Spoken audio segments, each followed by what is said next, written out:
listening to Practice on Purpose, where physicians can explore how to set up their career on purpose from the very beginning to stay connected to their purpose for their entire career. I'm Dr. Nicole Yule, a health psychologist with decades of experience in healthcare, from the front lines of a level 1 trauma center to the leadership of one of the largest healthcare systems in the country. I'm passionate about physician well-being and creating a mentally healthy workplace. If you want to thoughtfully establish a career that aligns with your values and passions and ensure a long and rewarding life as a physician, then you've come to the right place. Today, we're talking about staying connected to your purpose through service. Our guest is Dr. Clay Lowder, the founder of the Winners Travel Foundation and author of Winners Travel, a doctor's guide to mental, physical, and spiritual health. Dr. Lowder describes himself as a speaker, a coach, and a farmer, and his central mission is to change lives. Welcome, Dr. Lowder. Hey, thank you, Nicole. I appreciate you having me and spreading the word about this. Good to be here. Yeah, it's great to see you. And I don't know if I know the farmer side of you yet, so I might have to dig into that at some point. But I'd love to start off by having you just tell us a little bit about your career in your medical practice at Colonial Healthcare in South Carolina. Yes, glad to. I'm a country boy. I grew up in rural South Carolina on a farm, and I think that gave me a lot of perspective. I grew up pulling weeds, Nicole, and that thing, 100 degrees every day, pulling weeds in the cotton field, it'll make you think about another career choice. So, you're welcome to come to my house any day. Exactly. So that's really what got me into medicine. I knew I didn't want to be a farmer. It's interesting. I ended up buying my dad's farm, and I farm now on the side. So it's kind of a unique way it spins around. But I went to Clemson, of course, and for my undergrad, went to South Carolina for medical school. So stayed close to home, Charlotte for residency. And then I live about 2 hours from Charlotte. And so I came back home to my hometown of Sumter and opened a family practice. It was Lowder Family Practice, which I love that name. But I eventually started growing it, and we have such a need in my hometown for docs, and I was able to recruit some excellent guys, a lot of guys smarter than me, and we built it de novo to Colonial Healthcare. We changed the name from Lowder. I like that better, but they wanted a more global name, so more inclusive, huh? It's been the biggest blessing of my life. So now we have 50 providers. Wow. In Colonial now, like 25 doctors. It's multi-specialty. I have a neurologist. I have a sleep physician, urgent care. It's a one-stop shop. We have a lot of imaging, CAT scan, MRI, nuclear medicine testing, a lot of stuff to serve, my hometown. So it really cuts home to me. So serving the people of my hometown has just satisfied my soul and made it a big blessing in my life. So you come a long way from weeding those farms. Yes. Now you weed for stress management, I expect. Yes. Now I enjoy that aspect, just to get outside and get away from people every now and then. Well, you've created quite an empire, but we're actually here today to talk about another empire that you've created. So can you tell us a little bit about how Winners Travel started and what it is? Yes. Now I'm a Clemson football aficionado. I love to go to the football games. My dad played baseball at Clemson, and then my wife went to Clemson. All three of my kids went to Clemson. So we're drinking the punch. We love our coach, Dabo Sweeney, a motivator of young men. And oh, by the way, he's good at winning football games. But my brother's the sports psychologist, and he called me one day and said, man, we're playing Atlanta, big game, and Evander Holyfield was speaking to our team, and he said, you got to hear what he said. And he was the old boxer. People don't follow boxing much anymore, but he said, boys, just because you're here tonight in Atlanta, you're winners, because winners travel.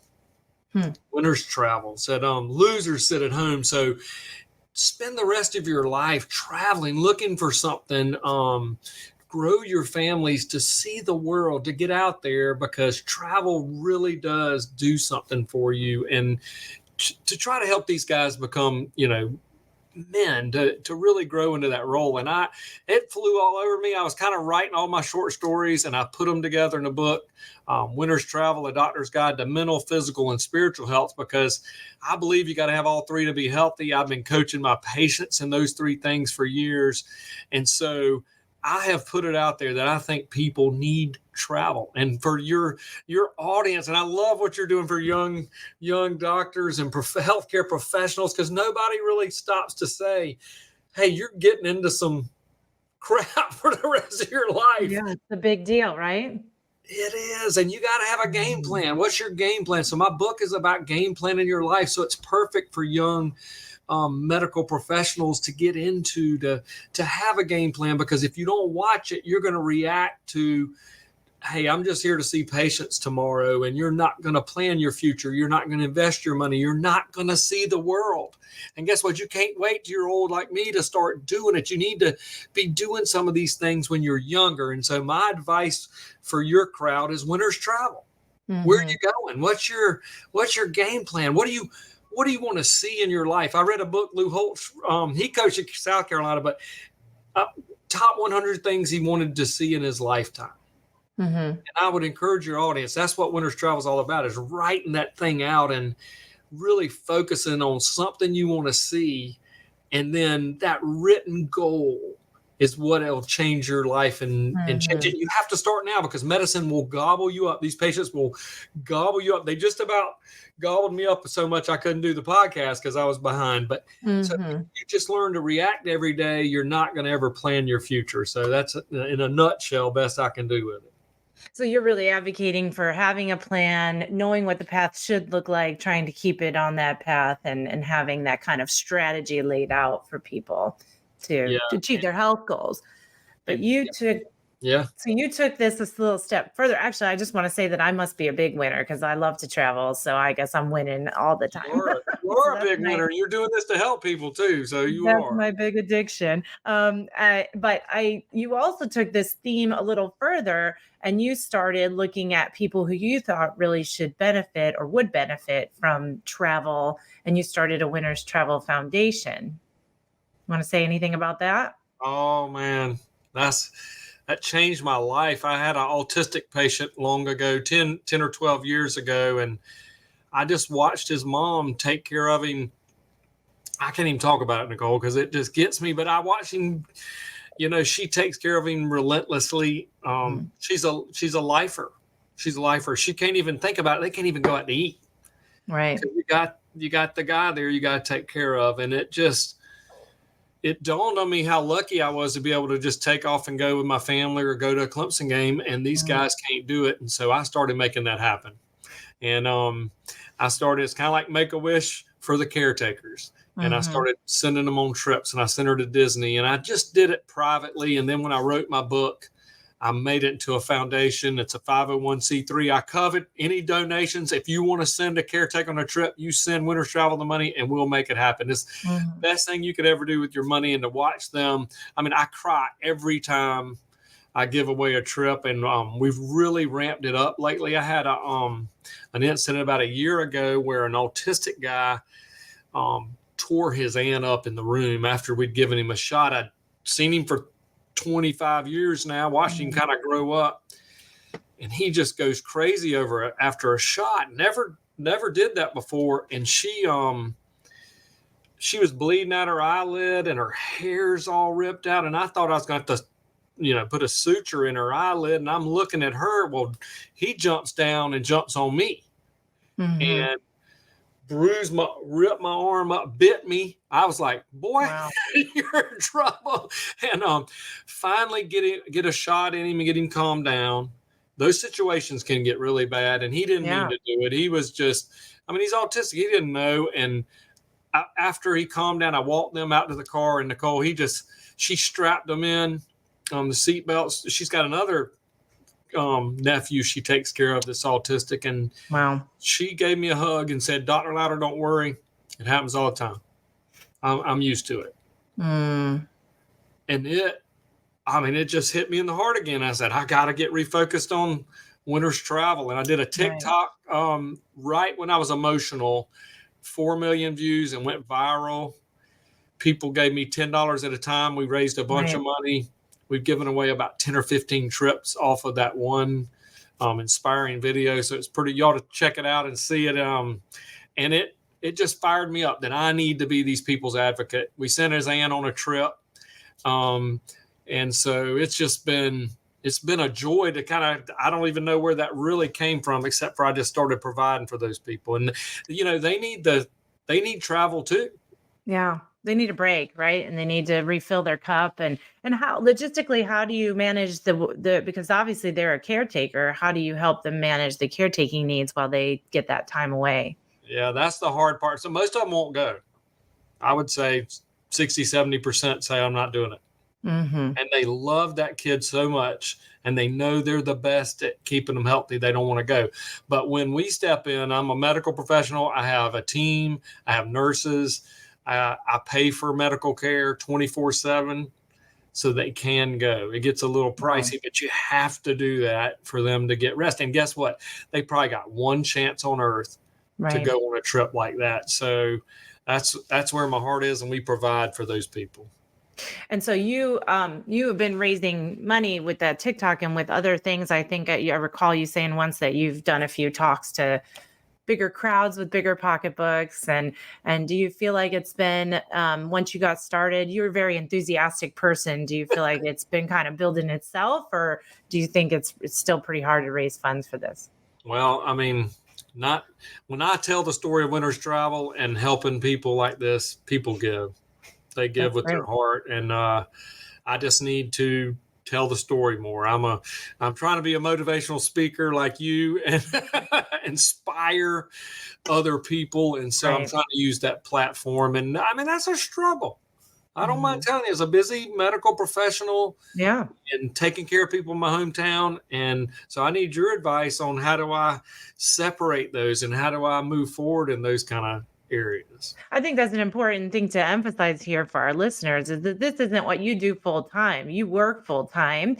You run a practice, a very large practice. So you're a physician practicing medicine. You're also a business owner, and you are a father and an active. Have other hobbies that you're pursuing. And in addition to all of this, you've decided that this is just your calling, and that this is something you're going to do basically on the side.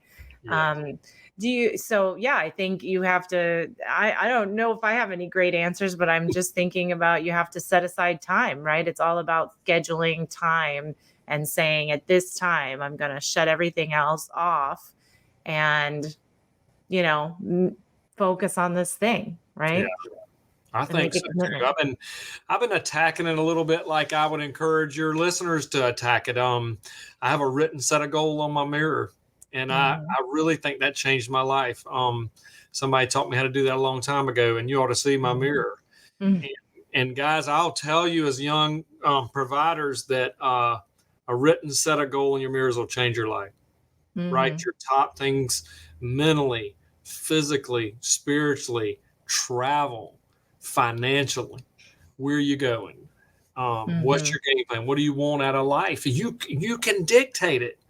You can dictate it. And most people, I think, don't think that. They react to life, and it just kind of whatever happens to them happen. But I'm a big advocate for these young guys game plan their life, and especially getting involved in medicine. Medicine is rigorous. It's the best job ever. You get to help people, which is one of my cures for depression, or if you can't cure it, but if almost works every time to help depression, is to find somebody needs help and help them. Yeah, and the data does support that. So it not only alleviates depression, depressive symptoms, it also decreases burnout, which is something that, we've talked about it where I feel like people are burned out on talking about burnout. And so now we started this podcast so now what? What's the step forward? How do we start our careers in a way that is guarding against that? And then how do we move forward and keep that at bay? And I'm wondering, you said put it on your mirror. I have thoughts on that. Why do you think that works for you better than maybe just journaling every morning or something like that? Why does that work for you? Well, my mirror is kind of summarized goals in shorthand. Mm-hmm. And I just read those out loud every day. Whereas if I'm in a journal, I don't read what I wrote the day before. Mm-hmm. I like writing. I like journal. I'm a writer and I enjoy that. But I think just reading that written set of goals every day, just right in front of me. I have to brush my teeth every day, or so my wife says. So, Yeah. Yeah. Highly recommended. so I'm trying to read as I'm doing that. One big thing I have on my mirror you'll love is smile when you talk. You know, Okay. practice here, and I got a little smiley face. I learned that a long time ago in a Dale Carnegie class about how to win friends and influence people. I would encourage everybody going into medicine to take a Dale Carnegie course. Yeah, it's kind of a classic, a gold standard, right? It Yeah. is, because you're going to be telling 3 to 5 minute stories the rest of your life. And to learn how to go in the room, tell a story, start with a story, see the patient, and then end with a story will connect you with them like nothing else. And smiling when you talk is the best way to become a multimillionaire anywhere I know. It's one of the best advice I could give you. You're good at it, Nicole. You just naturally got a beautiful smile and you do it. But smiling when you Stop. Just stop. talk, smile when you talk's hard, because you tend to want to be, Yeah. serious sometimes, but you gotta, even if you just fake it, and I have to fake it some, but I try to smile every exam room, and people connect with that smile, and that's Right. on my mirror. That's just one thing that jumped out of me, is that every day I remind myself to smile when I talk, when I'm dealing with people. I think this is especially hard for young people when they enter medicine, and especially I think maybe young women or people who just look really young, because working with residents as many years as I did, a lot of them get tired of people saying, "How old are you?" And they don't feel like people take them seriously if they don't walk in looking serious. But I think that most people are terrified when they come to the doctor, and what they need is to feel safe. And so you can convey that with that energy. Clay, do you have any other stories or about patients that you've helped or through the Winners Travel Foundation, especially local stories? Sure. I mean, when I kicked this thing off, Nicole, I did a cool thing. I know this girl that owns a private island in the BVI, and she started developing it to be a force for good. She's a Christian girl, and I'm a Christian guy. It's really where a lot of this giving comes through, is through our faith and our spiritual journey. But we decided to team up, and we gave 20 caretakers a trip to a private island. And it was phenomenal. I got to interview all of those moms and dads and say, how do you do it? How do you keep up? Learning some about some of these government programs that are accessible for them. And so I can help my patients. So I think I cried for 5 days straight. I bet. And so it was really rewarding to take a big group over there. It was exhausting to work out the details in it, but it was a beautiful thing. And so I've enjoyed that part of it. I've enjoyed giving my patients individual just trips over the years and let my nursing staff be a part of it. They've enjoyed that part as well. So you're not only in this trip particularly, you weren't just saying, "Hey, we're going to send you for a little lake trip or a little Disney trip. We're going to send you to a transformational week that can help you help yourself and your loved one and get maybe a better handle on the paperwork and the government stuff." I think that that's really hard for people who are overwhelmed and tired and just trying to survive through work and caregiving, just have the time and bandwidth to fill out papers or even understand what's available to them. Oh yeah, it's overwhelming. There's a lot available. It's very Yeah. hard to access though, Mhm. and Sure. so you got to be their advocate. But it was beautiful, mental, physical, spiritual. We coached them on that all week. We let them talk.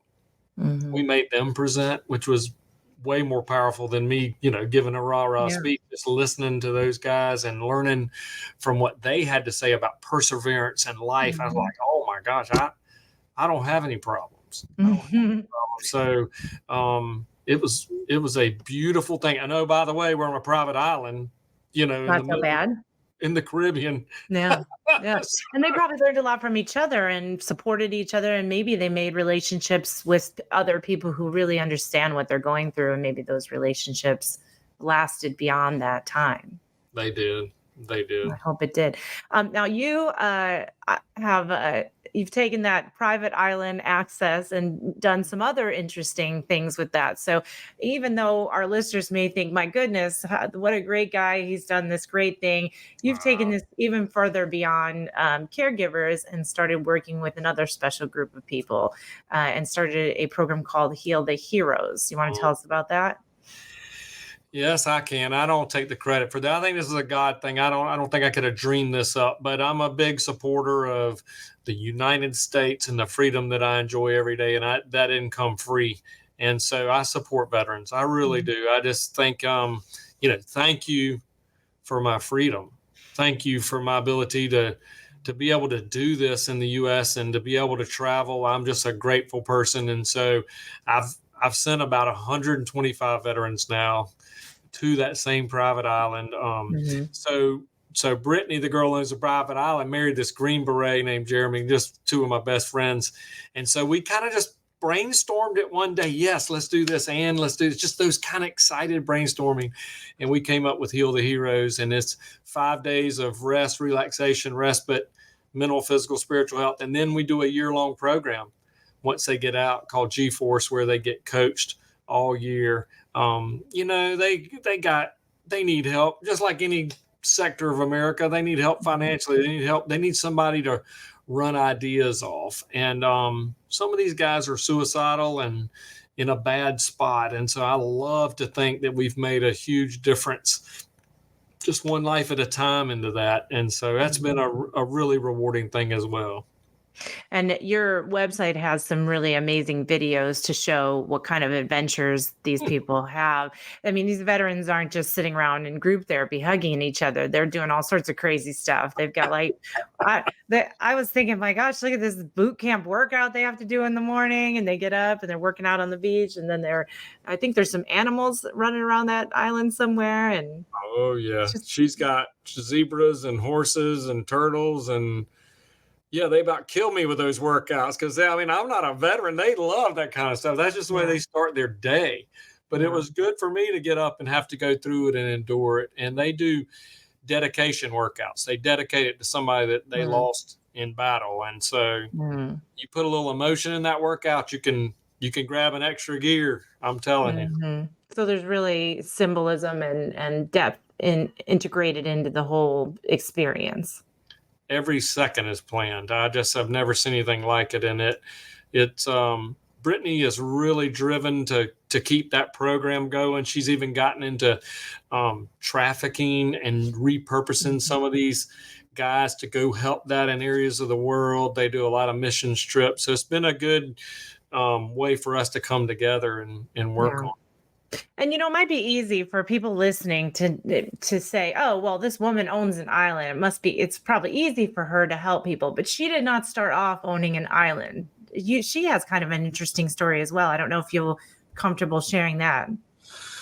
Absolutely. She's like 35 years old and owns a private island. And probably, 15 years ago, she was living in her car in Nashville, working at the Cheesecake Factory down to her last dollar. Count her out. Homeschooled girl from North Augusta, South Carolina. And next thing you know, she starts, long story, but starts flipping houses and learning how to do real estate, and did it so well. She found a private island. She got it for a deal. She used that real estate and her charm to get a great deal on this island. And it's really kind of a God thing. You ought to hear her tell it. And she just decided she was going to use it for good instead of certain places are used for bad. And she fell in love with Winter's Travel and said, hey, we want you to be a part of our lives, and let's help as many people as we can to do this. So that's kind of where it all came from. So she had a plan. She worked her way through her plan, like your book mentions, and she stayed on task. And then you guys had a plan. A lot of people talk about stuff. You might be sitting on the back porch having a good conversation, and you say, it would be cool if we could help these kind of people. The difference is you did it. You started it. You stepped one foot in front of the other. And do you have any advice because not everybody's passion will be caregivers or veterans, but if you do have a group you want to serve or that you want to impact or make a difference, what advice would you give to those people and our listeners who might be inspired by you? Thank you. I mean, my advice is, this is my big nutshell advice. Life is short.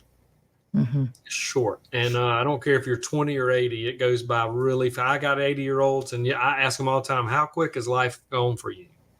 What's your regret? And it's quick. It's quick. So you got to have a plan, guys. You got to plan it now. You got to serve some group. You got to find somebody who needs help and help them. What you do is medicine, you help people for a living and you get paid for it. I'm talking about outside of medicine. You have to have a side gig. And you can do real estate. I do real estate. You can do stocks. I do stocks. I self-taught myself how to do all that stuff. I do a lot of investing. I exercise. I keep my family. I coach softball. Just every minute I coached my daughter in softball, won state championship, by the way. And then self-plug. But you got to have a side gig in medicine or it'll eat you up. I mean, because you care for them so much, and you guys are going to love this, but your emotions are going to get caught in. You're going to have people have bad things. You're going to see death. You're going to see cancer. You're going to see heart disease. And you're going to take that home as part of you. So how do you get that out of you a little bit is to serve other people outside of here. So my encouragement is life is short. Have a game plan. Have an area that you're going to serve it. Start doing it now. And that starts with a dream session is what I call it. Write your eulogy. Write your eulogy. Wow. You want something powerful? Sit down and write out what people are going to say about you when you're gone. And I realized that it was a short blurb about Colonial Family Practice. Right. Okay. A sentence or two. He was a beloved family doctor. He took care of his friends and family in his hometown and built this great thing. He also was a farmer. I was like, my whole life and all my time was devoted to Colonial. And when I started reading that, I said, you know what? I can do a lot more than that. I can impact lives outside of medicine, and I can be an entrepreneur, a philanthropist. I practiced my faith. I practiced what I believed. I was mentally, physically, and spiritually healthy, and this is the way I helped inspire others to do that. And so it meant something to me at the end of my life to look back and say I'd done something like this. And so I wish I'd have done earlier. I wish I'd have started that when I was in residency but I would just say, guys, start with a dream session. Start with the top 100 things you want to see in your life or would like to be a part of in your life. And then read good books and listen to good podcasts on mental health like this one and just develop that plan. Yeah, it's so important to because I've known a lot of physicians personally who got that first big job, a real paycheck after living in poverty, from the residency and fellowship salaries. You finally get those loans paid off and you start to really get yourself invested in the things, right? And maybe you're sending your kids to private school. Maybe you get a second house, a really nice car, and they find themselves looking back and thinking, I think I buried myself and I can't get back out. I'm stuck in this job, or I'm stuck in this structure of job that doesn't really work for me in the life I want because I was so worried about a certain kind of lifestyle, material lifestyle. So I'm hoping that listeners hear this show and that they think early enough to really shape a career consciously. And I hope that helps people. And it sounds like your book, Winter's Travel, also helps people to lay out those factors and really thoughtfully think through what you can do. Now, you are also pretty passionate about healthy lifestyle, and you're telling me how you run a practice, you coach softball, you're investing in stocks, running some real estate, you're caring for patients, and you have this foundation. So I'm imagining that all of that needs to be fueled by a pretty healthy routine. And you allude to that in your book as well. So are there any things you'd like to share with early career listeners to maximize their health and make it possible to have the mental energy to do all this? Yeah, well, first of all, I'm going to give a shameless plug. Start right here. Here's my book, Winter's Travel. It's orange, of course, right? Dabo Sweeney wrote on the back of it and said, hey, this is a good book. And so nice. And a lot of guys don't read anymore, so they can get this on Audible.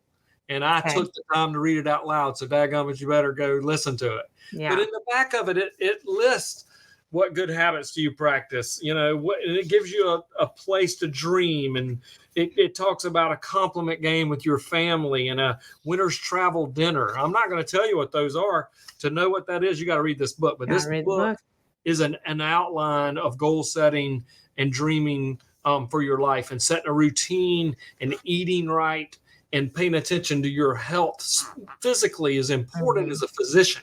Because I've seen a lot of physicians that were overweight, out of shape, and they get overwhelmed. And next thing you know, you're just busy and you eat late at night. And next thing you know, you've gained 25 or 30. I even had a cardiologist that was just terrible shape. And he would just tell my patients they need to lose weight. And they're like, Clay.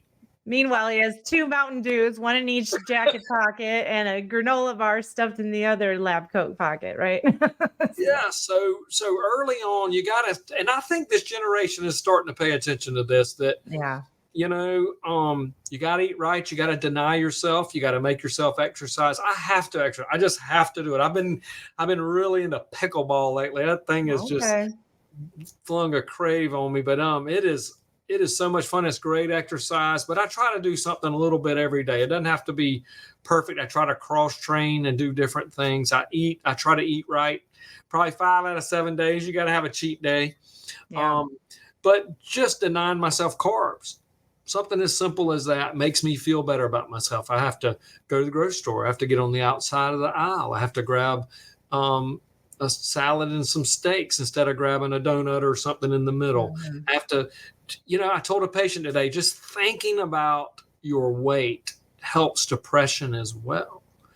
Just doing something about it, because then you got to think, I got to go to the grocery store. Well, instead of, let's just go to the restaurant tonight and go to Logan's and eat 3 rolls. Let's plan what we're going to eat for supper and how you can enjoy good food and get creative on the way that you fix it. So some of that is to occupy your brain a little bit. That's why helping people helps you, is because you're not thinking about yourself all the time. So that routine, guys, will help you change your brain a little bit and think about something. Or even just thinking that you're worth it, that you're worth taking care of, that you're precious and worth caring for, you know, is, I think, a good way to think about it. But it starts with one step at a time, right? As you said. So we just have to pick one thing, focus on it for a while till it becomes a habit, and then work on the next thing. I know sometimes I have friends who are really far along in their wellness journey, but they have a lot of trouble explaining it to other people without seeming very overwhelming. So it sounds like your book is a way of, you know, it lays out steps and a plan and a way to take it one pace at a time so that you're not overwhelmed. And that's always good. Well, I went to Clemson. I'm a simple guy. I have a simple diet, a 1-page fuel diet is in the book, and about why our bodies need fuel and how to put that in there and make it pretty simple too. I've been doing it about 20 years. I'm able to keep my weight off fairly good with it. So it's a simple method. So you have energy to change the world, right? I don't know about that. Try. So I have a few questions that I like to ask at the end of each episode, just to kind of sum up everything and just to give you a chance to be clear about what your purpose is. So what is your greatest passion or purpose? My purpose in life, Nicole, is to inspire others. It's really simple. I want to inspire others to go out and enjoy this world, to have a winter's travel lifestyle, to see the world, and then to encourage others to do it, and to tell. I do that by story. That's the way Jesus taught, is by story. I get to share my faith that way. I get to tell stories, and people relate to that. They want to hear a story better than they want to hear me fuss at them about their cholesterol or blood pressure. And so I've used that Dale Carnegie training in the room to inspire. I do agree with that. I do think people like stories quite a bit. So what are you doing to stay connected to that purpose? Well, that's a good question. I work every day on something other than medicine. I make sure that I'm working on inspiring. I'm usually trying to do social media content, which the content's good. the pain in the rear of typing it in, I'm really slow at. So I'm trying to work on that game. But I'm just working on getting speaking gigs, and trying to go around the country telling people the story of winter's travel. I do a thing in my book called Top 6, where at night, every night I scribble. I mean, my office is full of notepads. I just write down the top 6 things I have to do tomorrow that aren't in medicine. And I rank them in order of importance. And I don't do number 2, I do number 1. And so I will cross that list off every day of my life to keep me from reacting and just seeing patients. I do my top 6. And those are 6 things outside of medicine, guys. That's not, I need to call Joe Blow about his, prostate. This is like, I need to contact the, Yule Foundation and get them to donate. And yes, you do. A handwritten letter or a thank you letter to such and such, anything I can do to develop my winter's travel. So I'd encourage that top 6 change. That's another thing that'll change your life, just like the writing on your mirror. Now you talk about making sure that there's stuff outside of medicine, but how does your current career help you stay aligned with your purpose? Well, I get to help people all day and you make money doing it. That is the best job in the country. So what's next for you? What's your next big project? I'm a dreamer, and I really would like to take winter's travel worldwide. I've taken some time this year and slowed down my practice. I actually sold my practice in 22. And so I just resigned as a business doctor in January. It was hard. I'm good at it. I love being an entrepreneur and a business doctor. And I always thought, Nicole, I would retire and just be the business doctor. And I did the opposite. I retired as a business doctor. And being a part-time doctor one day, guys, is a joy. It's a joy. So I've slowed down my practice so I can enjoy and do more of this other things and have some time just to myself, just for quiet, for reading, for reflection and study. So my next big thing, interestingly, is a little more slowing down, a little more fishing, a little, a little more chilling out for me and my family. I'm taking my wife to Greece. Finally, I'm going. That sounds fun. Yeah. So just dreaming some dreams that we realized together. And I'm going to be a grandfather in November. So that's like, this will be the first time, huh? First time. So I'm really excited about that. Congratulations. That'll be a new purpose for you. It will. So I thank you so much for your time and for joining us today and sharing your heart and soul and your passion and your energy. I'm sure that listeners will be inspired by that. If a listener wants to learn more about you, your passions, where can they look? Oh man, reach out, because my goal is to inspire. I'd love to talk to your group, and I would love to get any feedback. C Lowder, it's CLOWDER at winterstravel.org, or you can look up Winter's Travel or Winter's Travel Foundation, or check me out on Instagram, TikTok. Go look up my viral video on TikTok, and you'll see my heart and my passion. And it just brought me to tears. And I would encourage all these young people out there, hey, just because you listen to this whole podcast and you get some of this, you're a winner, right? This is part of Winter's Travel. So you're winners for doing it. Well, definitely check out Winter's Travel's website, because there's some gorgeous videos and really inspiring videos of the work that you do, just so you know he's not making this stuff up. And I love following you on LinkedIn as well. Just seeing the videos of the people that you've touched and the people who are partnering with you and feeling inspired to do the same. So your energy is definitely contagious. So thanks so much for joining us for this chat on staying connected to your purpose through service. We hope that this show has you thinking about your career and what action you can take to make it ideal for you right from the start. If you enjoyed this episode, please like and subscribe and tell others to join us. We greatly appreciate your reviews and comments, which help us grow to a wider audience. If you want to stay in touch, email me at practiceonpurpose@heyinfluent.com. Let me know what topics you want us to explore in future episodes. And remember, build your practice on purpose to stay connected to your purpose. I appreciate you joining us on this journey, and let's keep exploring together. Until next episode.